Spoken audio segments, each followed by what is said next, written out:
Good to see you. Good to see you. I don't even know who's in here, but I'm glad you are here, and I'm glad I'm here as well. So I got some. Oh my, I have some stuff I got plenty to catch up on, and there's a ton of stuff to get to, and we won't be able to do it all in this stream. So before I jump right into that, we'll give it a couple of minutes for people to join if they're gonna join. But somebody throw something in the chat. It's working. Hopefully, it's working. Oh, it's been up to their same old shenanigans. So, Melissa, good to see you. Well, that's good. I'm glad you did. Glad you're here. Jay Cree, the usual suspects.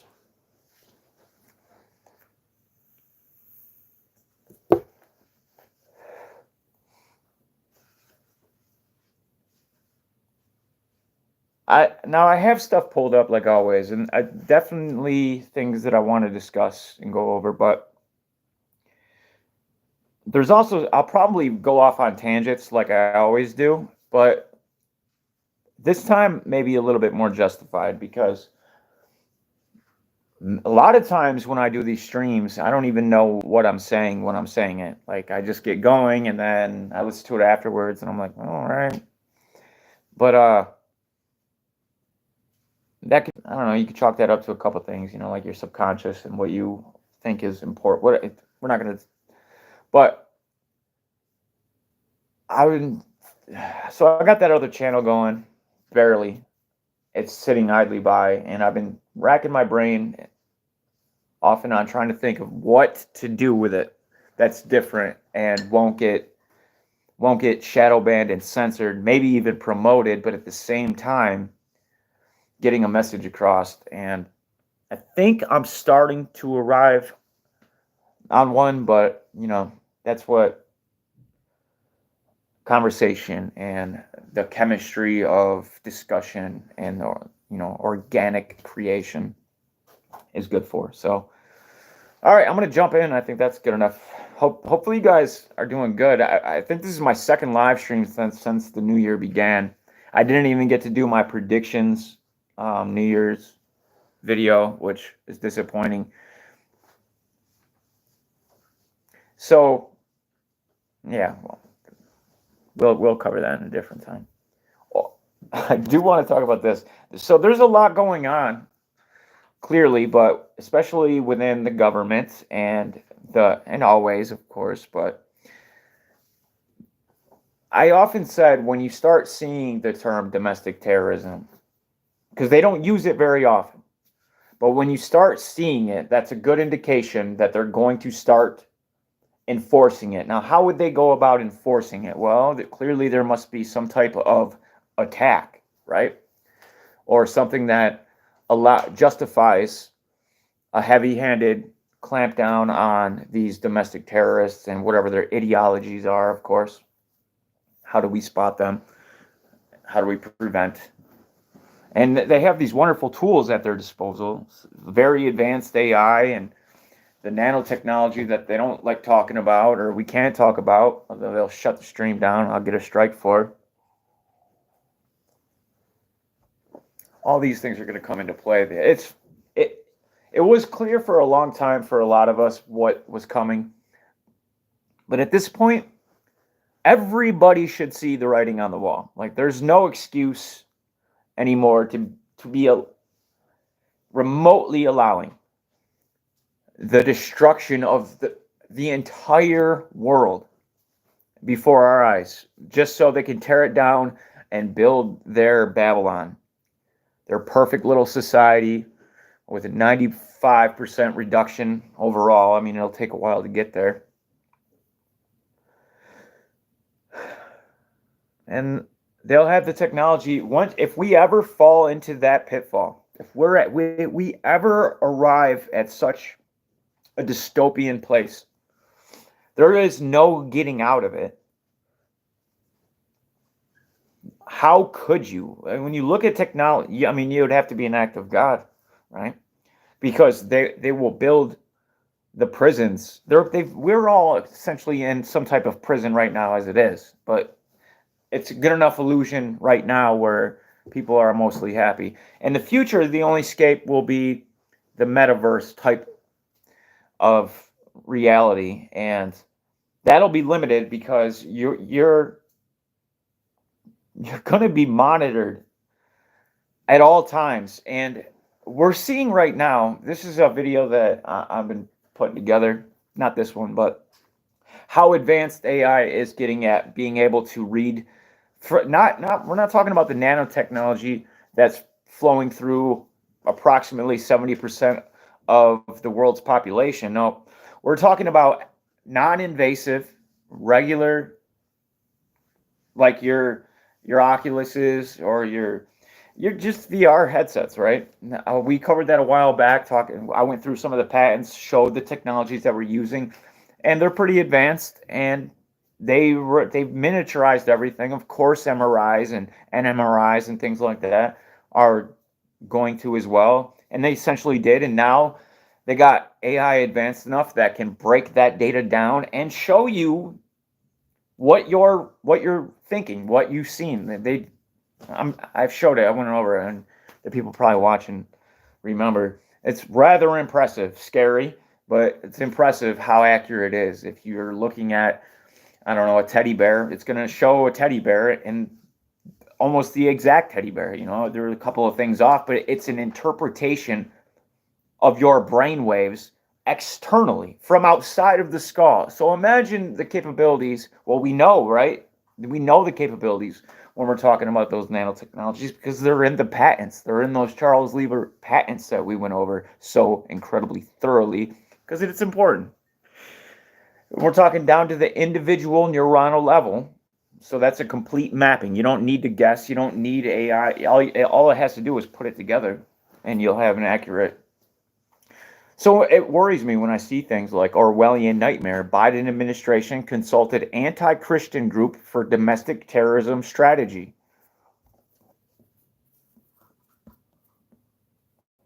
Now, I've been talking recently, these last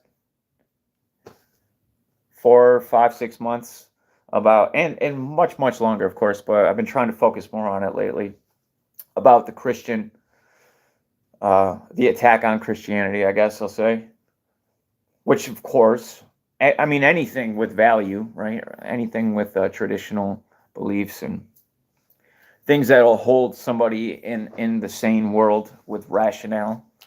That's got to go. Got to destroy that so you can be controlled 100%. And the people that can't, they're creating all these wonderful little psyops online to get you to click one way or the other so they can take a tally of who's on their side or who will obey and who won't. Law-abiding Americans increasingly are convinced that their government views them as an enemy, perhaps even a domestic terror threat. Oh, you don't say. Who would have ever have thought? A newly unearthed video may confirm those fears. Bureaucrats and numerous federal agencies apparently tag-teamed with the Southern Poverty Law Center. The Southern Poverty Law Center, the ADL, and Countering Digital Hate Online are the worst organizations. They are beyond tyrannical. Their whole purpose is to limit, to take away, to do everything in their power, including controlling their puppet politicians that they have long had bought and paid for through Israeli lobby money. And much more, of course. That's an oversimplification, but it's true. And they are, I say this more than I should, but this isn't anything new. This was clear that this was coming, right? At the time, they weren't government, and they're not government now.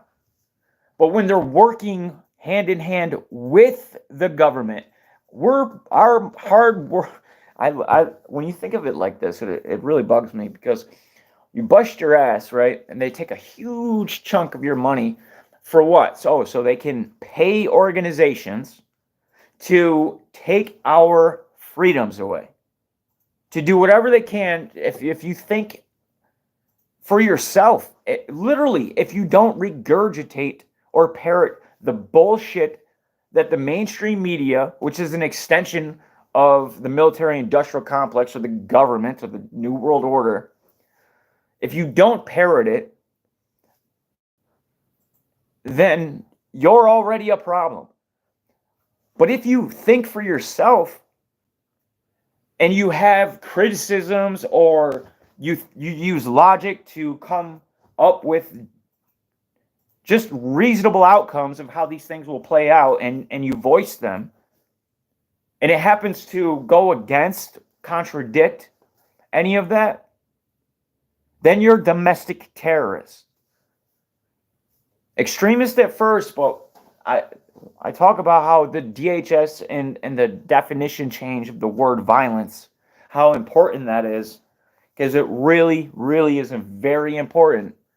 When it used to go from actually you being the one who caused the violence, which reasonably so, that's the way it should work, to simply up to interpretation, which is where they're taking everything, right? Interpretation using broad brush terms.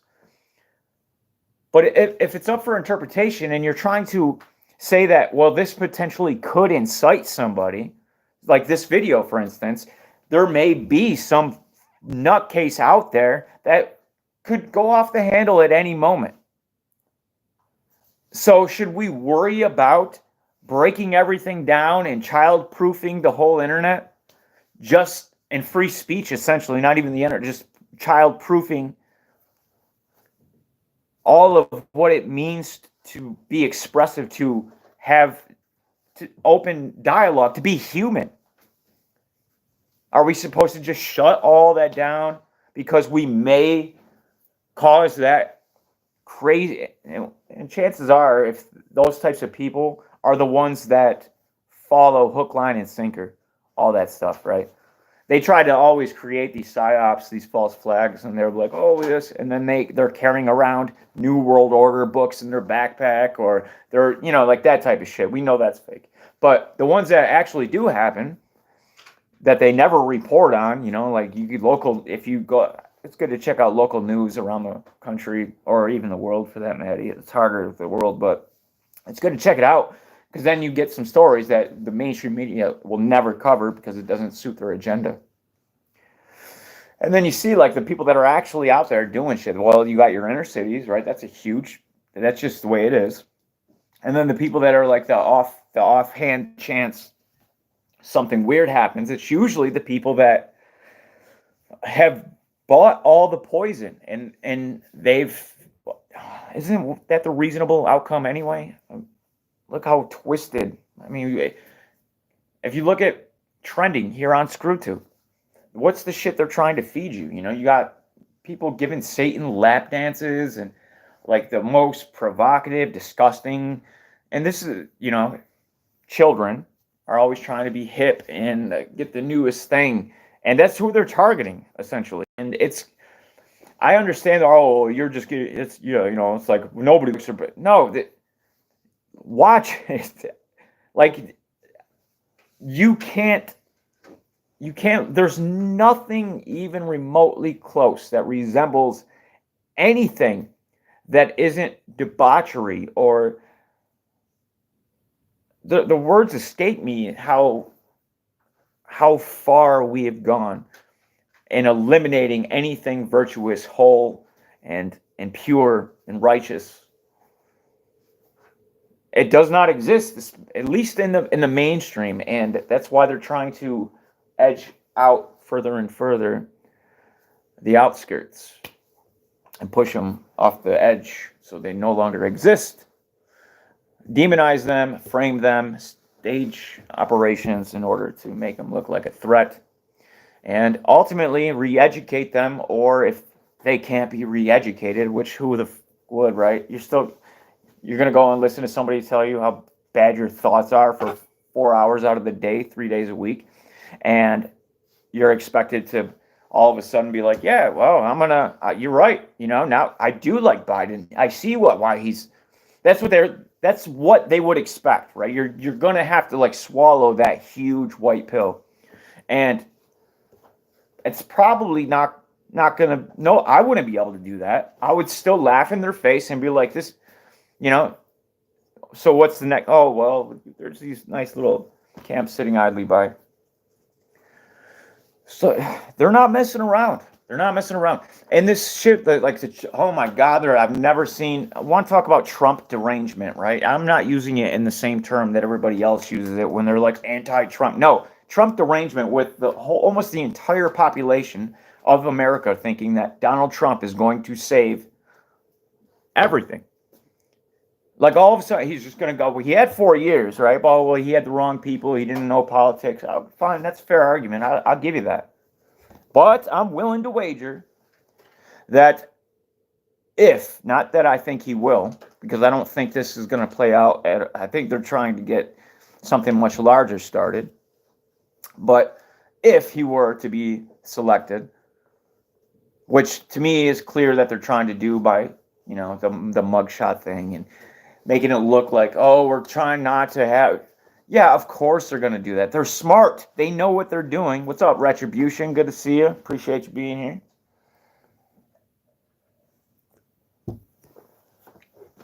They're gonna do what they can. Anyways, I want to watch this video. Actually, I didn't even look for it. In the fall of 2021, after President Joe Biden took office, SPLC, the Southern Poverty Law Center president Margaret Huang, bragged in a donor meeting that many agencies in Biden's administration had approached the center to craft a domestic terrorism strategy. I think and this wasn't, why are they talking about it now, right? What's the deal? Well, it's because they need to get domestic terrorism back in the common discourse and discussion. Get it into the people's brains because we're going to hear more of it. They didn't create the domestic terrorism unit back in 2020 for no reason.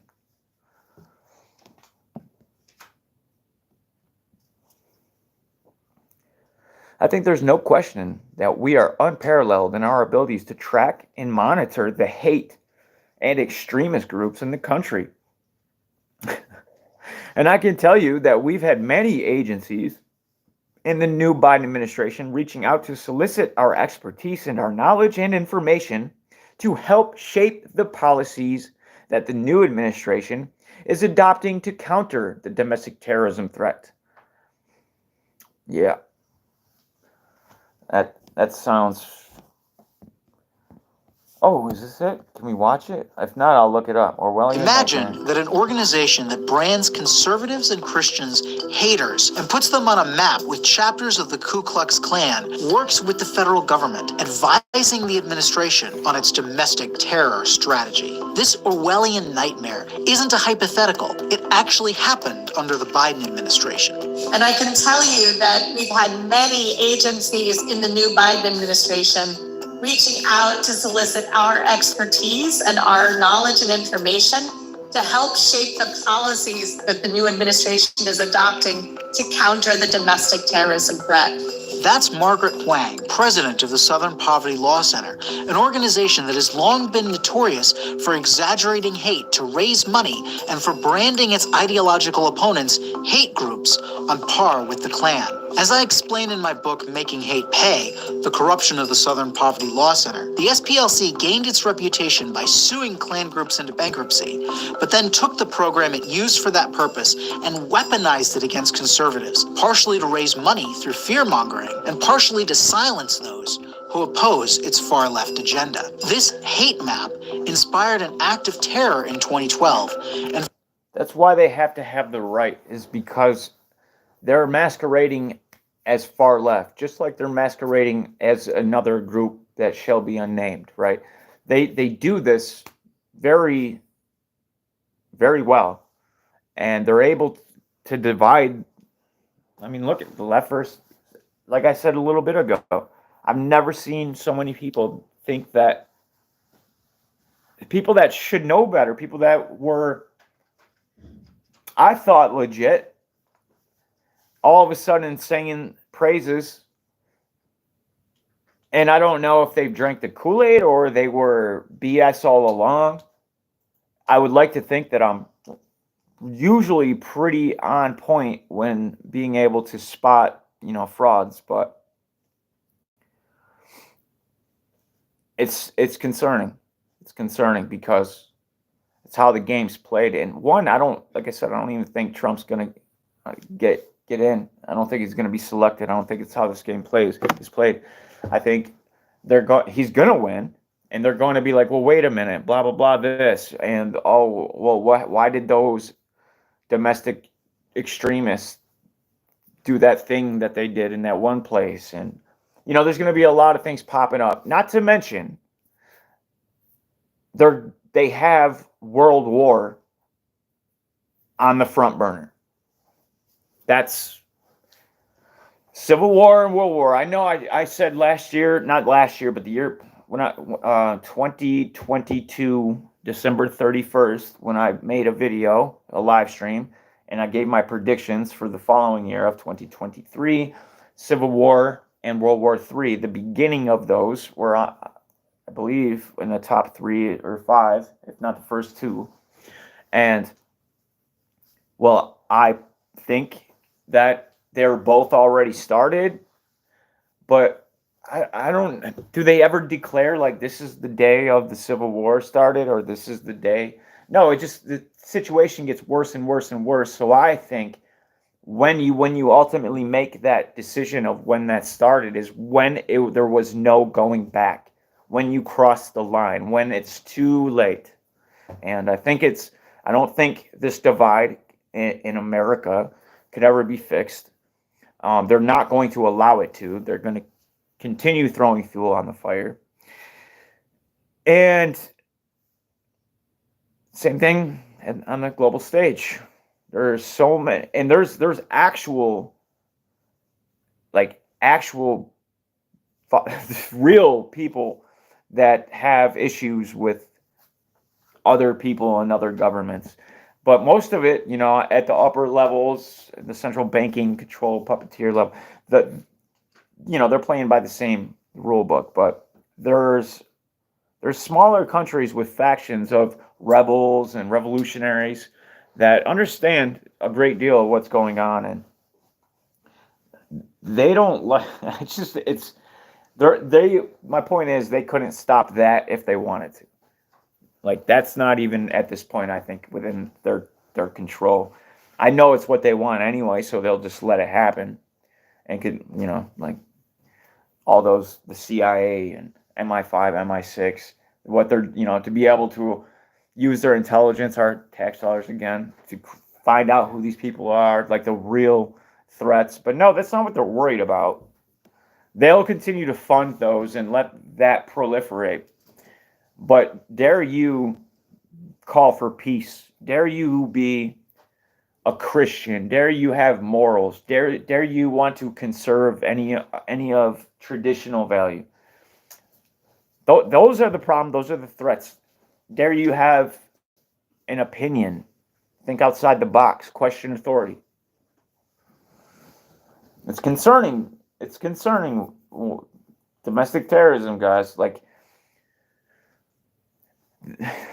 the National Defense Authorization Act of 2012 allows your government to use dictatorial powers against you. It will eliminate your rights completely if they slap one word on your name. One word. Yeah, we know what that word is, right? So if that's on there, you don't get a trial, a speedy trial. You can disappear, indefinite detention, right? They talk about disappearing people. They didn't write that for nothing. Yeah, it was in 2012, and it's still not here yet. But they don't think in terms of a couple of years or 5 years. They write these things 20, 30, 40 years in advance. Long-term plans. And former staff have come forward claiming that the hate accusations are a highly profitable scam. Even so, companies like Amazon and Eventbrite have used the hate map to exclude conservatives. The SPLC map includes nonprofits like Alliance Defending Freedom, the Family Research. All right. Let's move on. Now, I want to talk about the World Economic Forum, obviously for many reasons, but they're making this push for trust, and they want to re-earn the public's trust, which is hilarious. But making sure the chat was still working. I haven't really seen much from you guys. But I don't see how that's going to be possible. At Davos, conflict, climate change, and AI get top billing as leaders converge for elite meeting. So we know that those are the top priorities. Climate change,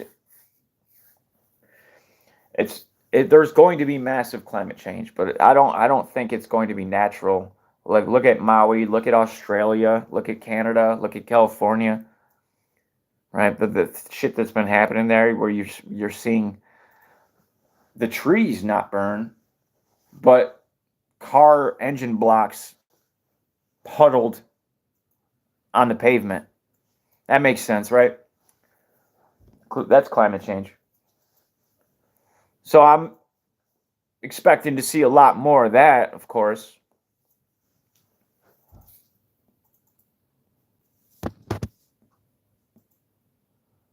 The earth is heating up, as is conflict in the Middle East. The world economy and Ukraine's defense against Russia are sputtering along. Artificial intelligence could upend all our lives. Yeah, I agree with that. Not in the way I think that most people realize. The to-do list of global priorities has grown for this year's edition of the World Economic Forum Gabfest of business, political, and other elites in the alpine snows of Davos, Switzerland. It gets going in earnest Tuesday and runs through Friday. Over 60 heads of state and government, including Israeli President Isaac Herzog and Ukrainian President Volodymyr Zelensky, will be heading to town to hold both public appearances and closed-door talks. They'll be among more than 2,800 attendants, blah, blah, blah, blah, blah. The gathering is mostly high-minded ambition. Think business, innovation, aims for peacemaking and security cooperation, or life-changing improvements in healthcare. And event. So it's funny because basically what they mean by they're gonna try to establish trust again with the public, it just means you're going to see a tremendous amount of propaganda from them. Everybody's going to be at all of the mainstream, and probably a lot of the influencers that pretend to be, alternative are going to find a way to make them sound good. I mean, the mainstream's just going to do it anyway, but the influencers that are pretending to be something that they're not, they got their own techniques of doing that as well, right? They're like, oh, well, we should be careful about this, and this, but on the other hand, they've been looking at and then all the people are like nodding in the comment. Oh yeah, you're right. I never trusted with Klaus Schwab, but now that you say that,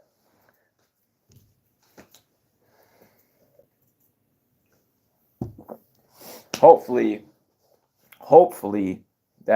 we're too far gone for that. Like, that's not going to be a possibility, because the state of things all around us and the decay and chaos. But never underestimate the power of sleeping people.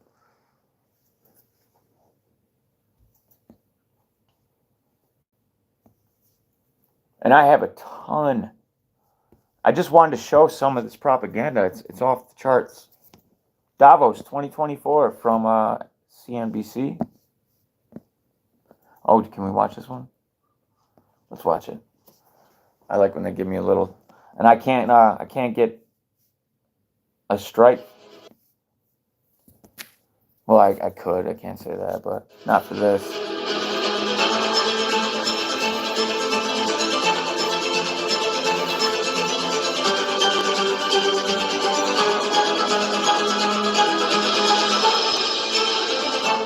I would invest in that if I were you When guys. you think of the World Economic Forum, chances are your mind takes you here, to Davos.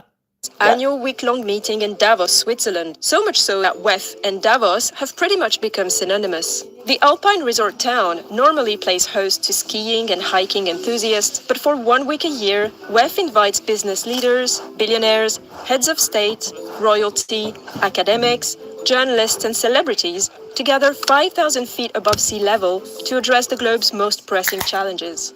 But once the meetings are over, WEF packs up and returns to its WEF. headquarters 267 miles away in the suburbs of Geneva. Based there, around 600 of the international non-profit organizations, more than 800 employees. They say their mission is improving the state of the world, but with such a lofty goal, how do they attempt to achieve it? Let's start with the people behind. Oh, how could they ever save the world? Because that's clearly what they want, right? Guys, I think the only thing necessary, or the only thing really for me to do, doing a live stream like this tonight, is to immediately follow it with what the World Economic Forum is really up to, right? Because I want to watch some of this propaganda because they're regaining trust, supposedly. Behind WEF. The head of the organization is, and has always been, Klaus Schwab.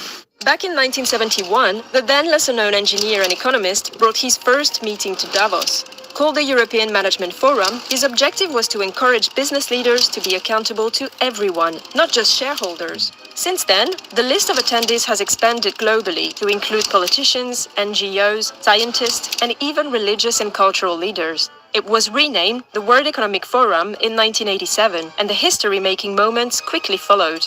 Among its biggest successes, the speech from West Germany's foreign minister in 1987, calling on the West to reach out to the Soviets, signaling the end of the Cold War.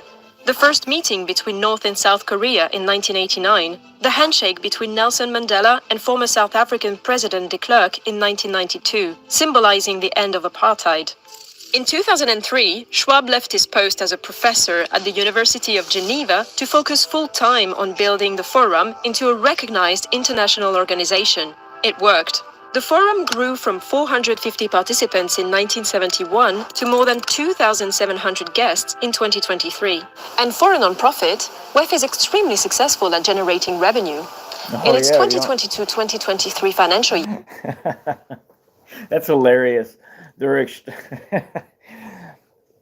the New World Order, right? The United Nations, the World Health Organization, the WEF, the World Economic Forum, WEF. They're the heads. They're of the seven, just a few of the seven. Then we got the central banks, right?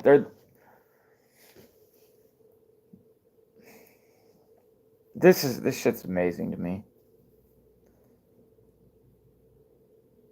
I can only watch so much of it though. And I'm getting pretty close to that point. Financial year, it earned nearly $500 million, with media company Semaphore reporting that if it were for profit, it would likely be valued at over $1 billion. Today, Schwab and the forum are guided by a board of trustees, which is made up of influential leaders. Some trustees... See what they did there? If it was on the market, it would be valued at $1 billion, making it sound like not that powerful, right? That's not really that big. You know, you got massive companies like Google, IBM, Facebook, or Meta, or Alphabet, or, you know, any one of them. You could think of tons and tons of the car company. It goes on and on and on. They got billions and billions, if not sometimes trillions, at their disposal. Not at their disposal, essentially. Like BlackRock has trillions at its disposal, but most of them don't. But billions, yes. So $1 billion, the world, how could they possibly be controlling the world or running the show or creating policy for a nation? It's good. I see what they're doing already, and I bet you it will. It sounds like it wouldn't. It sounds like it's a long shot, but it'll probably work to a certain degree. It only needs to work to a certain degree. Because at the same time, right, there's going to be all of these distractions. With the thing is the elections and the war and the economy and AI and the list goes on, right? COVID, right? I told you it's like a while back, I predicted if there was going to be a strain to start making headlines again, it would be the JN1, and it started to. We'll see if it keeps going. I don't know. They'll just keep it coming. Blitzkrieg. So while that's all going, people are going to start looking for something stable, for comfort. And all they got to do is make it look like it's and this is what they do with everything, of course. They're going to have to demonize and like really go above and beyond than what we're used to. Labeling people that criticize the World Economic Forum, giving a lot of airtime, using influencers across all social media platforms that are bought and paid for to really be like,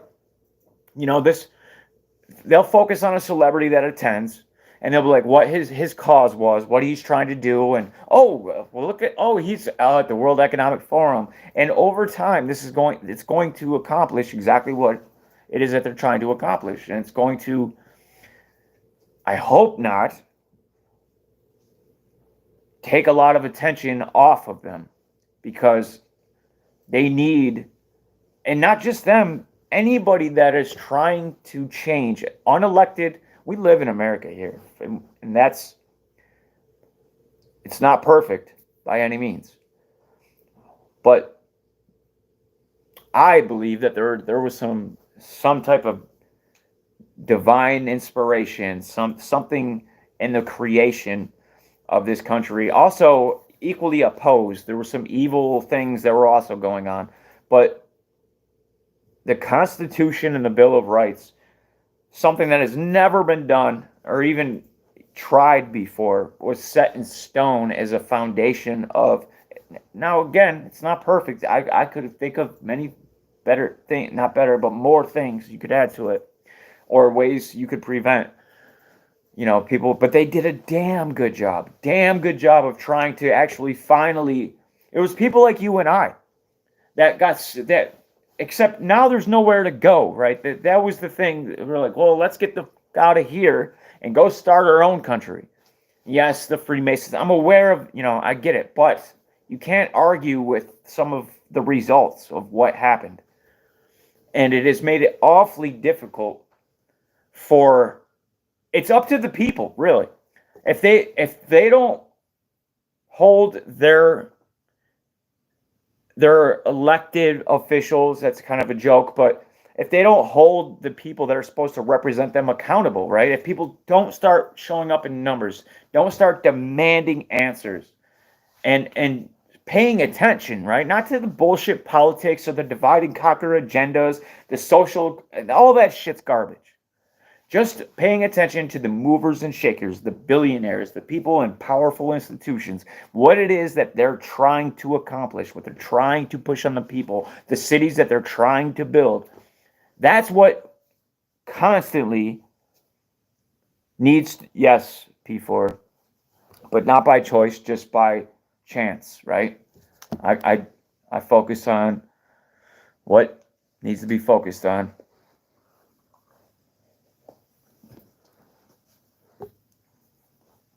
And I wish it didn't have to be that way, right?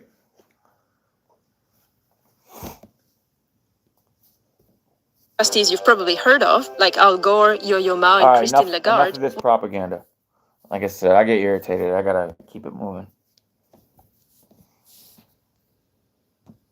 I think propaganda is like the only thing that can. Stepping in water with socks and propaganda are the quickest ways to set me off, I think.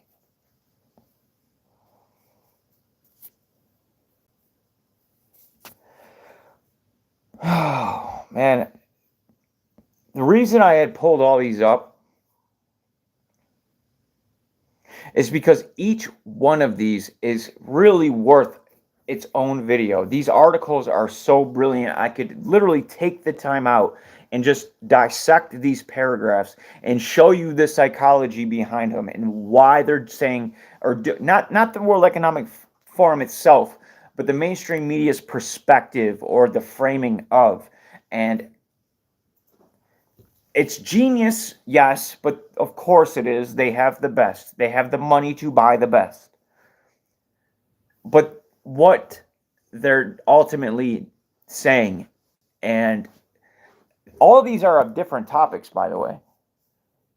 The World Economic Forum ones I have anyway, they're each something different. They're all propaganda bullshit, but they focus on different things. And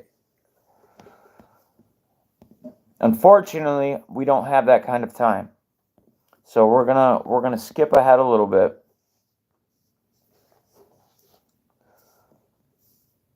I think I should just run through these headlines until we get through them. Precarious year ahead for world economy, Davos survey predicts. Yeah. Well, when you have the levers of control and power at your disposal, you can dictate the levels in which the economy either flourishes or plunges. So, precarious, that's one way to put it.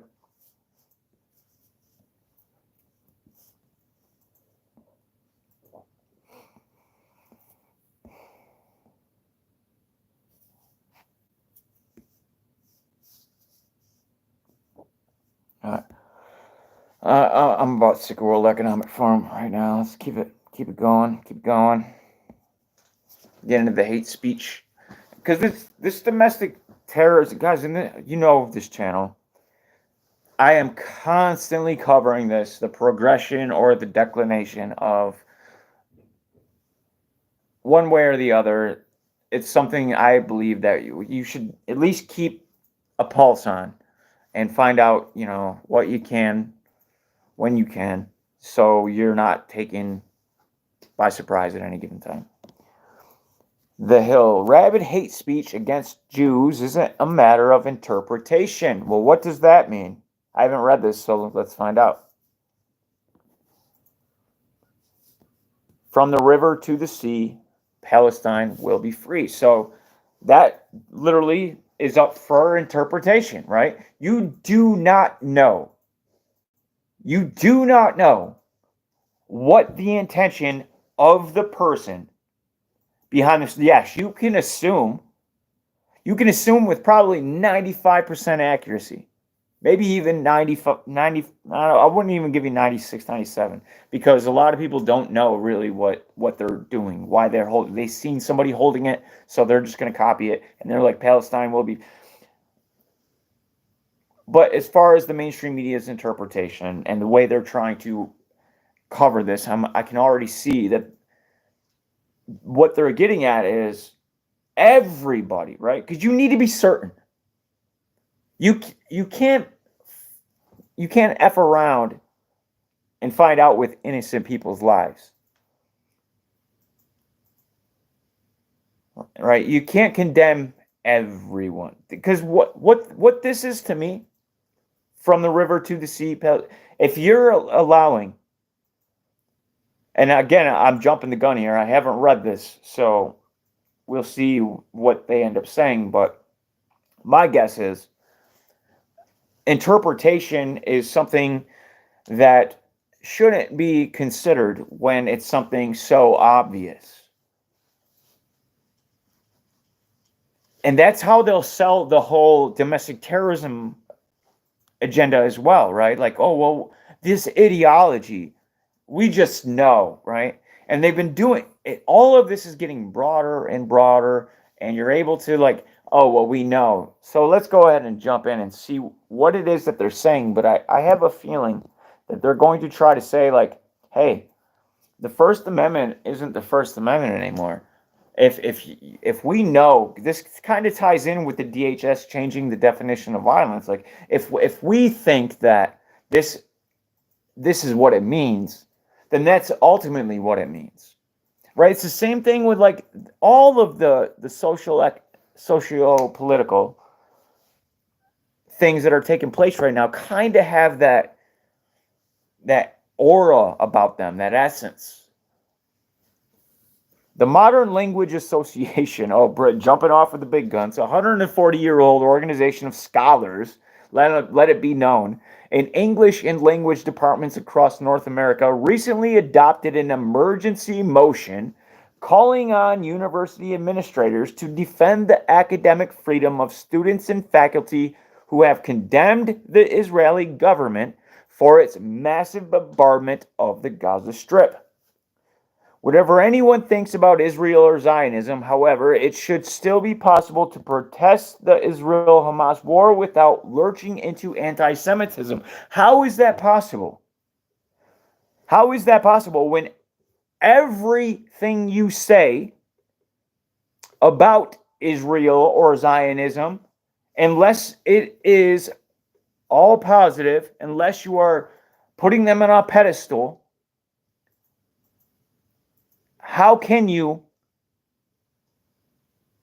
when you're constantly being told you're anti-Semitic, for having any outlook other than the ones I just mentioned?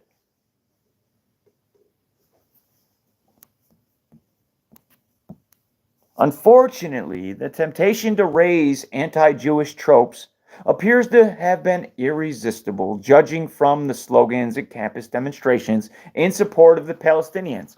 It goes both ways. It's speech, free speech. People might not like it, but if you're not calling for violence or the harm to somebody else, it's speech.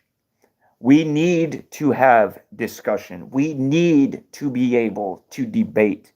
We need to hear each other's ideas. If you start silencing, it only lets one side become more and more powerful, and that side is going to feel hurt, betrayed, because there was no solution, there was no discourse, there was no agreement on anything. We left and and only one side is able to continue. How could that possibly, for either side, work out positively in anyone's benefit? You're going to have the ones that were shut up, pissed off that they cannot say things, that they see in their opinions what's going on, and yet they're being ridiculed. They're the ones like, all I was doing is trying to make this case, and they're like, well, you're anti-Semitic, but this and that.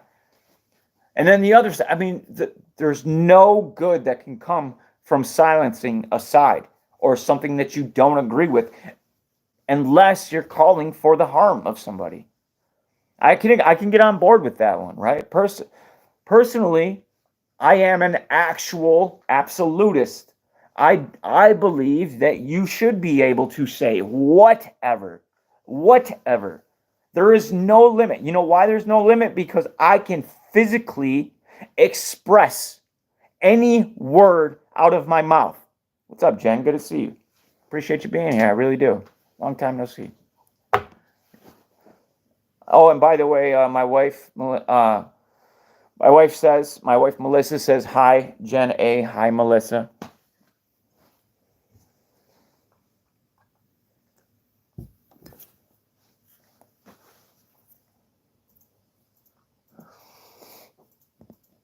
Got railroaded.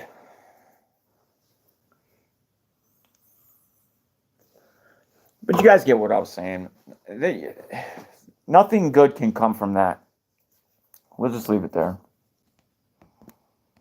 Consider the frequently heard chant, from the river to the sea, Palestine will be free. Now that's a perfectly fine slogan if that's coming from somebody that knows people in Palestine, has family in Palestine, or is that was their country, right? They want to be free.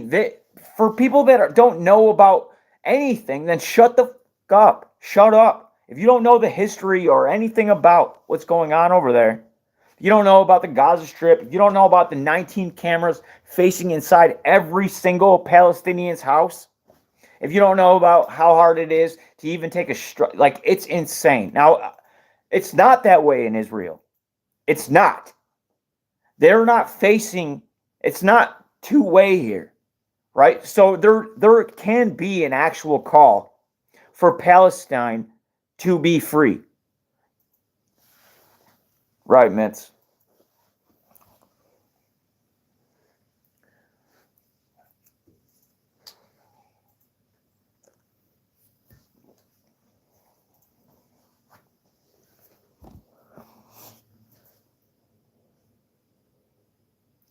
this isn't something I normally get involved in with these disputes that I myself don't know enough about. I do know a significant amount about it, but not nearly enough. I didn't live their traumas. I haven't gone through that. I don't know nearly. I couldn't even possibly pretend to act like I could. But these people really have. And some of them, like some of these people that are so incredibly passionate about it, who said that means genocide? Right? I would imagine the Jews said that because they don't want a catchy slogan.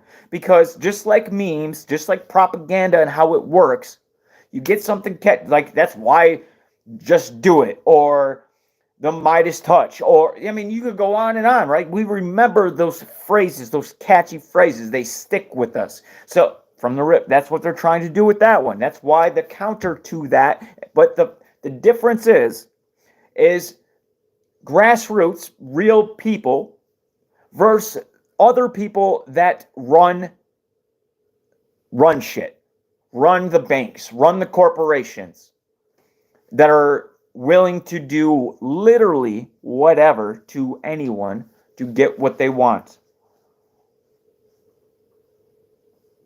versus people. And it doesn't matter their skin color, it doesn't matter where they're from, none of that shit. They want us to focus on that stuff, right? So they can so easily slap a label on us and call us one thing or another. Who really thinks like, is that, oh, it's because of the color of give me a break. Nobody thinks like that anymore, except a few really, really dumbass people.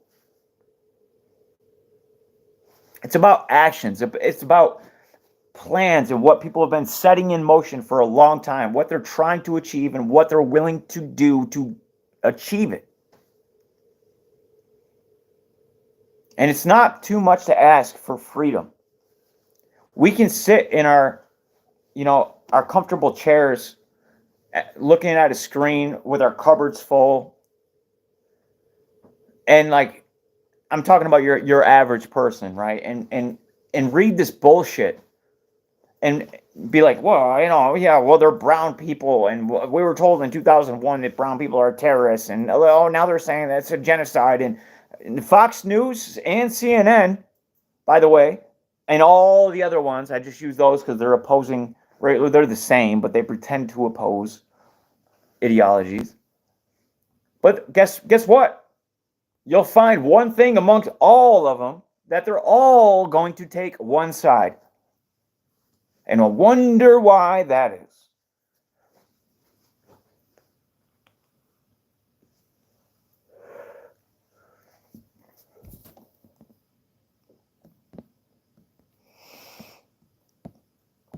And I've seen these articles before.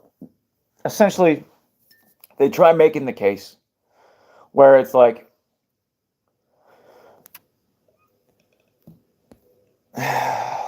what's a good way to put it? Well, maybe it's worth reading it. It's probably worth reading it. It cannot be that a speaker's intent, rather than the impact on listeners, should determine the acceptability of a phrase or a symbol. That's it. Absolutely, I should have just kept reading, because that right there is the point. And not just of this article, but of all of society moving forward. This is what they want. Just like I said, this is something that's nuanced among almost everything that's taking place right now. Let me read it again. It cannot be that a speaker's intent, like what you mean to say, we cannot allow what you mean to say be more important rather than the impact on listeners. Be more important than the people that hear it. Screw what you have to say. Who's listening? So if we're playing that game, you have to go by the lowest common denominator. Right? Who's going to get so most easily offended? That's why they're creating these blue-haired freak out people that can't be spoken to without unraveling. Right? That's a product of the system that we put them in as our children through the public school system. And that's what they've done with it, with them.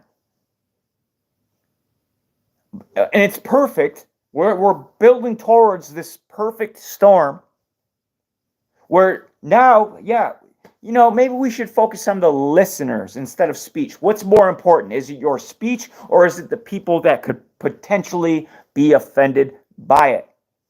I would die for the cause of saying your speech. Because that is the most important thing that we have. The most important thing that we have. The pen is much mightier than the sword. That is a very, very true saying, and it will always remain true. You could have all the weapons you want, but if you could convince that person not to use them, then you're safe. And then you could even manipulate them to giving you some and use them on them. Those are words. Those are the power of words. And they know that. They're well aware. That's why they're fearful of it. That's why they're doing everything they can to create all of these radicalized online and conspiracy theorists, this misinformation. They even created the term malinformation because, well, shit, that's true, but we don't want you saying it. We don't want you talking about it. Malinformation. That's a DA department. Your tax dollars, again, think about all the different ways you're spending your hard-earned money. It's against you. Your tax dollars paying for the Department of Homeland Security to essentially use every measure necessary to crack down on anybody saying anything that's potentially true or is true. That's the definition. It is true by their own definition, but may incite people or may cause discomfort. It cannot be that a speaker's intent, rather than the impact on listeners, should determine the acceptability of a phrase or symbol. On that theory, it is perfectly fine for right-wing demonstrators to wave the Confederate battle flag when they often claim an expression of Southern heritage, unrelated to slavery or what, because they have the freedom to do it. Do you have to agree to it? Would you get offended if you were somebody? Yes. But you can do it too. What the problem is, if you start saying you can't do this, then everybody else says, well, I couldn't do that. You can't do that. And we eliminate our own rights by going after. All they got to do is start the powder keg. The rest is just a bunch of sheep fighting for the last piece of grass, I guess. They're just going to keep going after each other. I'm seeing it all over the place. It's already in motion, and it's disgusting. But that's what's happening. And it's like people that like side with the right more, right? The Conservative Party, because they have right now more in common with them. 8 years ago, you wouldn't have. 8 years ago, you probably would have. I mean, it's they go back and forth. They toss it because it's just a game. They get it. They're doing exactly what.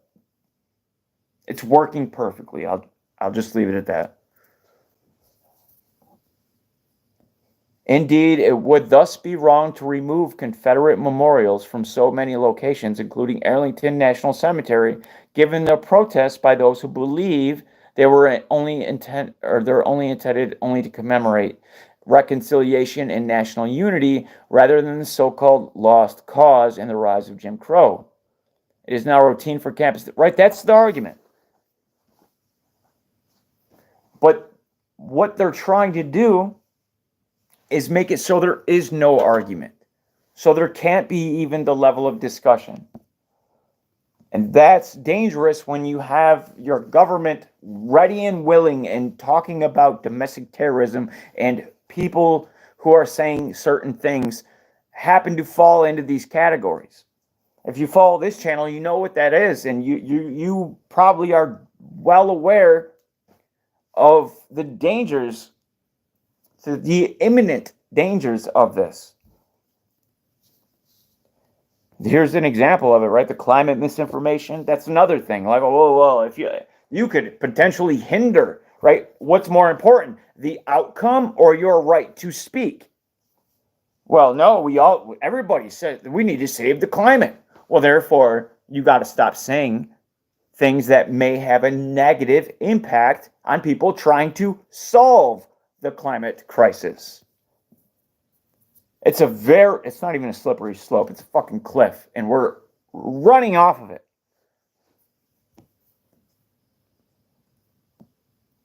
Climate misinformation is mutating on YouTube, and the platform is profiting. Right, like YouTube of all places is, but that's the way they will roll, right? Like I'm sure even on this highly censored super shit, like unrealistic,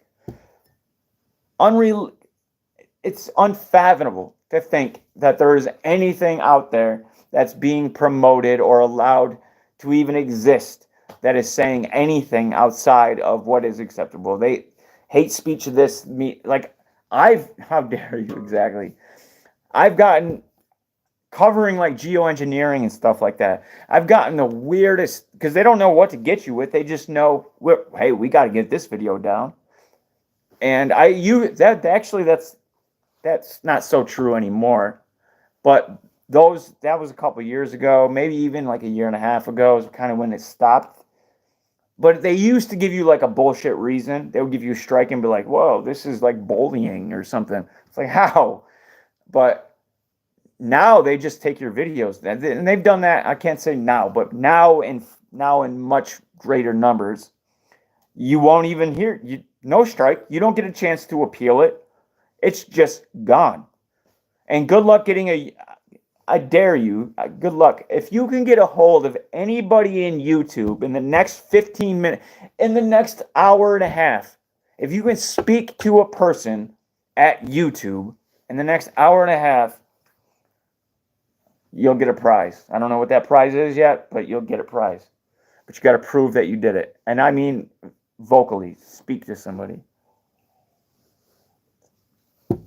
Or a simple email exchange, and a genuine email exchange would suffice.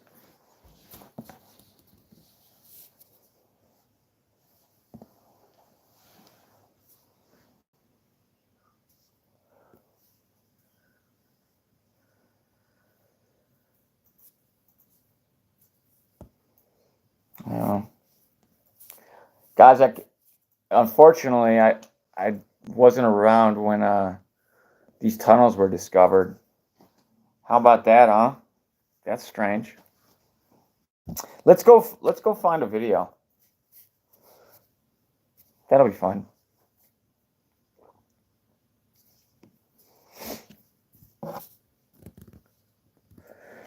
Excuse me.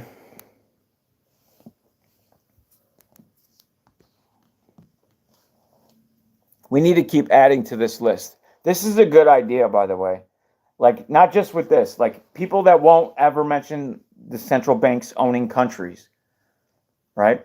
Underground tunnels in New York, or the fact, I mean, there's a long list of these, and I could add a good 40 to 50 probably in the next 20 minutes if I sat down and thought about it. Just people that we know are controlled opposition. But I like that idea. I like lists of people that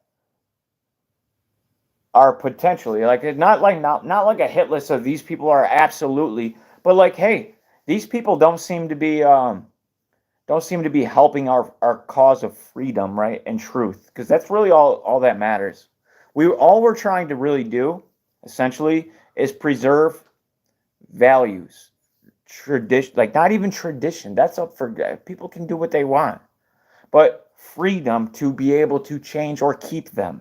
Your freedom is most important. And if we lose that, if you lose being a human, you lose the whole purpose of all of it. Yeah, there's tunnels underneath this entire country. Elon Musk is right now as I speak, his company is digging tunnels all on.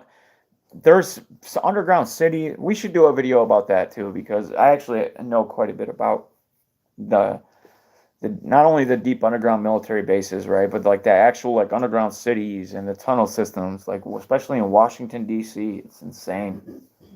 And right, you would understand that there would be in Washington D.C., but why do they connect to like pizza parlors and shit like that, right? That's kind of, well, yeah, during the Holocaust, I mean the Holocaust, during Armageddon, you got to Freudians, you got to go out and get a slice of pizza.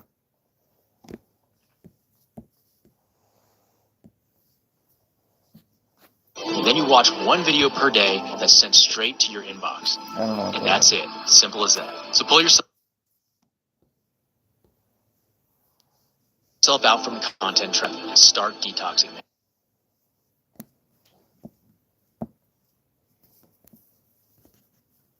Oh, good old Benny boy.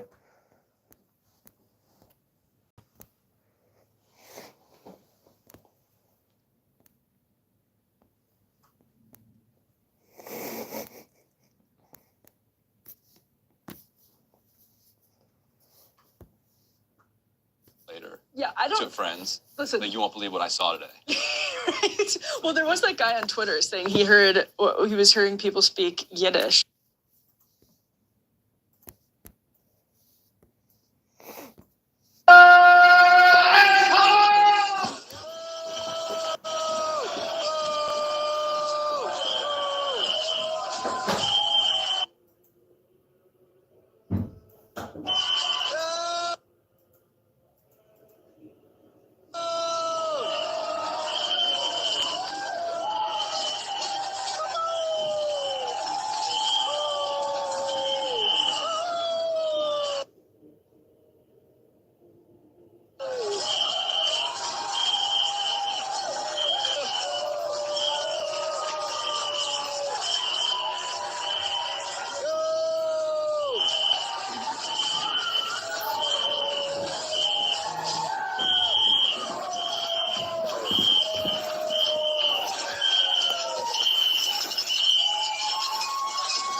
Guys, stop being anti-Semitic watching this video. That's the problem with it, right? Like, if somebody can get offended by anything, then it's up to the listener. Trending, Talmud. Oh, is that true? I can't remember the book, but there's a book out there that says, in the end days, that everything will come out of the darkness. Everything that's veiled, all of the hidden, all of it will just start making its way to the surface. And I hope that's true. It's going to be a messy process, right? When people find out the world they're really living in.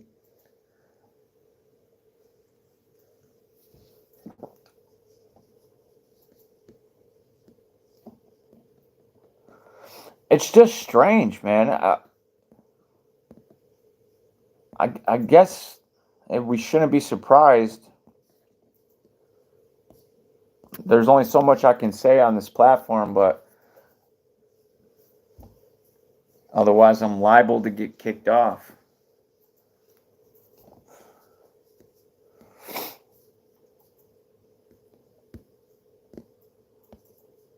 Jewish tunnels.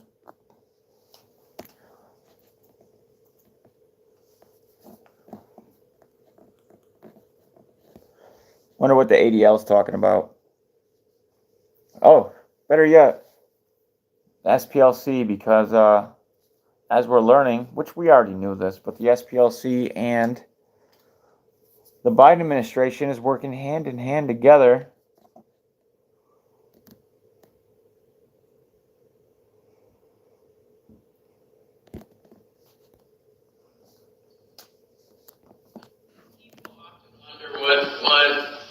what's the primary reason why we have this increase in hate groups, or what seems to be going on? We didn't have Obama and thought everything was okay, but it's not. The shifting demographics are the primary driver in the increase in hate group and hate group activity.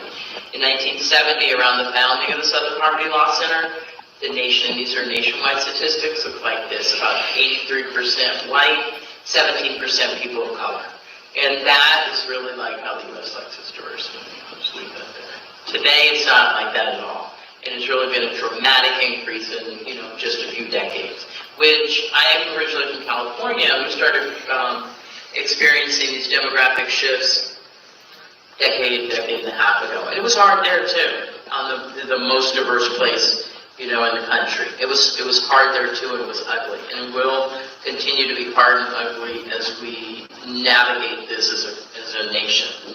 So 66% white, 34% people of color begins to look like signs in different languages, hearing different languages, going back to your old neighborhood and things looking different, and you feeling like, oh God, what happened? And then add on to that it's now part of the popular discourse that whites will no longer be in a numerical majority by 2050 or 2040. Have you heard that? See, everybody knows that now, including the white supremacists. So they mistakenly believe that they can push back against that. And not just them. People thought this, in the 80s when people were talking about immigration and weren't able to. Now, keep in mind when they're talking about that, they're not talking about these cartoonish images of like white people in white hoods marching down. That's the problem is probably buffering, right? But regardless, they're talking about the people that notice that there's this clear disintegration of not just society, but of, again, like a value system of something that's more, something that's whole, that can hold things together. A firm place to plant your feet where you can base a reality upon. The rug is being ripped out from under everybody. And nobody really knows what to make of it. But when you give the mainstream media and the government or the people that are pushing these agendas, when you give them control of those airwaves, and then they're able to spread their message, but at the same time demonizing you for wanting to be able to say what's on your mind, right? Because of what? Your race? While they're spouting out, this is all, these people are racist. But like, this is all clear. Now, again, this is something that they've chosen very wisely to use as a left and right tool to divide us, right? You got your Matt Walshes and then you got your like AOC type, like it's constant, but it's put all that bullshit aside. This is no longer any of that. Nobody should be thinking on those terms. It's set up to work against us and to take every bit of our rights away that they can. Because right now we do have them.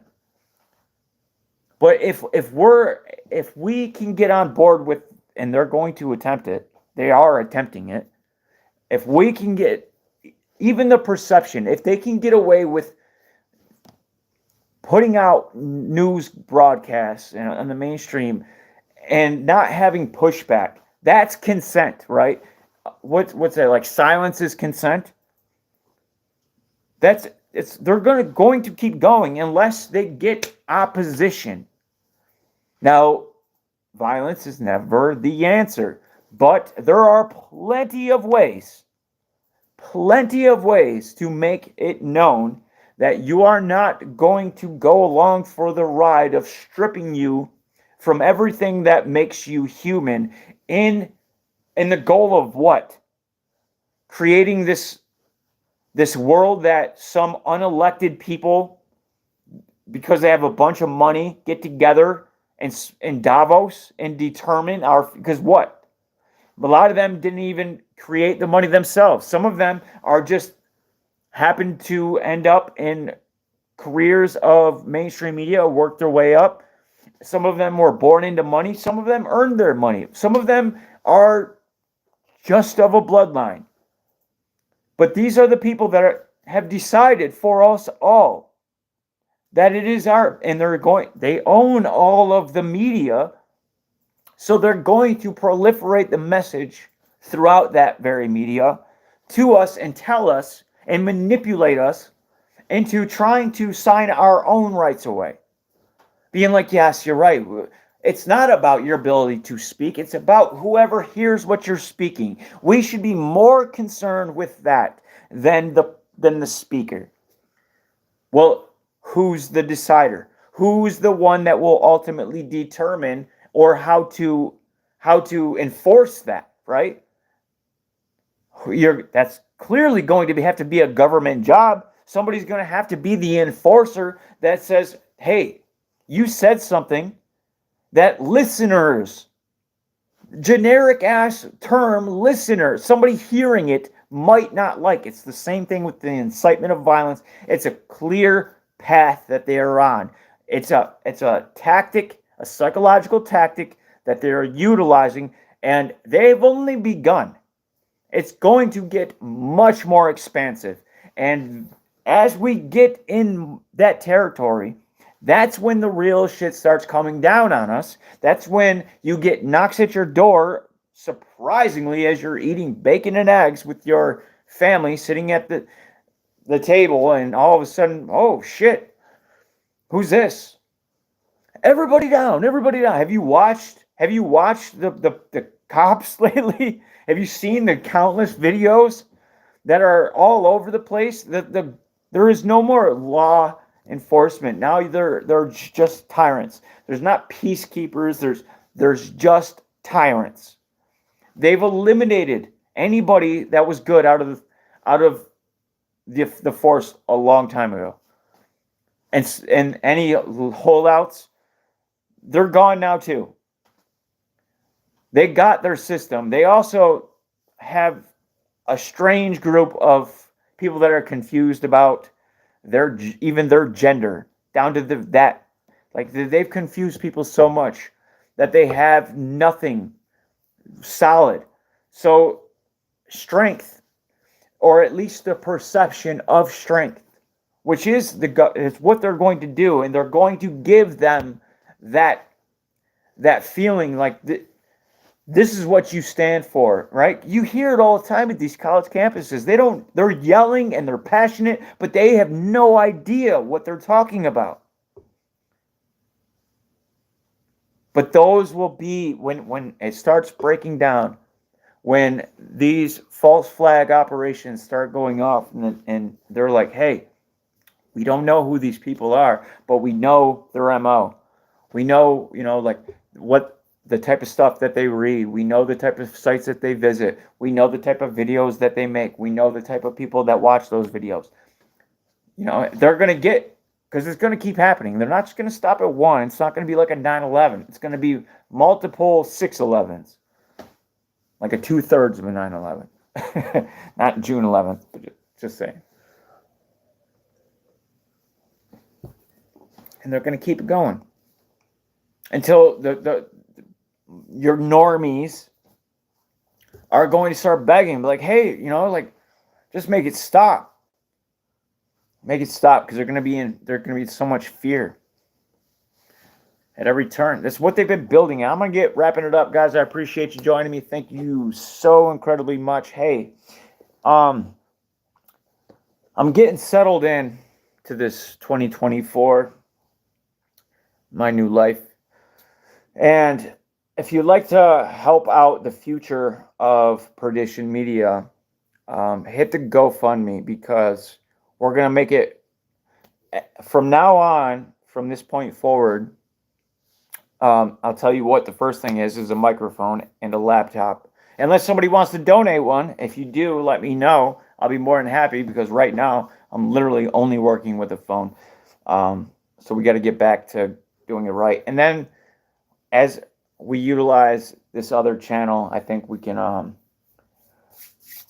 guess we'll wait and see, but it's www.gofundme.com/, perdition slash dash media. And if you want to support the channel, guys, I appreciate you so much. And oh, by the way, I haven't gotten back to the emails in a while. I have a couple of them, but forgive me. I apologize. It's not that I just don't care.